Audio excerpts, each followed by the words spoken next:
Also ich bin der Gaudi Schmid, bin da in Chur geboren, im Asyl Sandhinen. Das kennt wahrscheinlich niemand mehr, das steht nicht mehr. Das ist jetzt dort die Sportanlage von der Kantonsschule.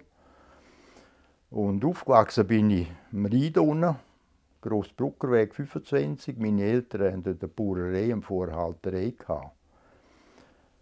Habe den Schreiner gelernt, Bau- und Möbelschreiner. Und bin dann 1959 bin ich zur Stadtpolizei. Es ist dann auch ein bisschen um den Lohn gegangen und dort mehr verdient.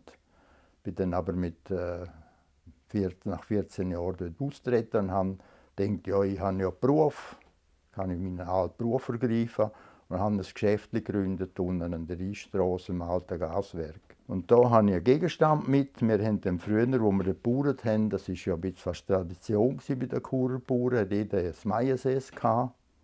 Und wir haben das Runkalier bewirtschaftet, das ist unter einem Churer Joch, hat meinem Großvater gehört. Und Sie wissen ja, das Runkalier ist ja ein bisschen ein trockener Buckel dort. Also wir haben dort auf dem Runkalier selber kein Wasserquelle gehabt, nichts. Man hat das von weit her schleppen müssen. Also wir haben dem Ponzi gesagt, das ist so ein Ruckentauseli für Kinder. Man hat scheinbar auch Milch dann transportiert, aber wir haben es jetzt wirklich gebraucht zum Wasser zu holen. Und mit dem Tauseli musste ich als kleiner Bub Wasser tragen von einem Mehlsbrunnen. Der ist dort Richtung Steinbach-Dobel, Bärenschlucht. Das ist wahrscheinlich fast 1 Kilometer, ich kann es nicht genau sagen. Und haben wir das vortragen ins Maiensäß. In der Hand haben wir meistens noch 2 Kessel gehabt, und so hat man das Wasser in seine Wohnstätte schleppen.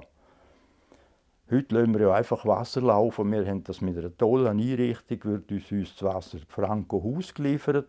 Aber wer das einmal alles Wasser, das man braucht, in einem Haushalt hertragen, der weiß, was das für eine mühselige Sache ist. Und wir können das schätzen. Kanton Graubünden ist ja fast überall wunderbares Trinkwasser umeinander. Wenn es das Wasser nicht gibt, dann gibt es auch den Kanton Graubünden nicht.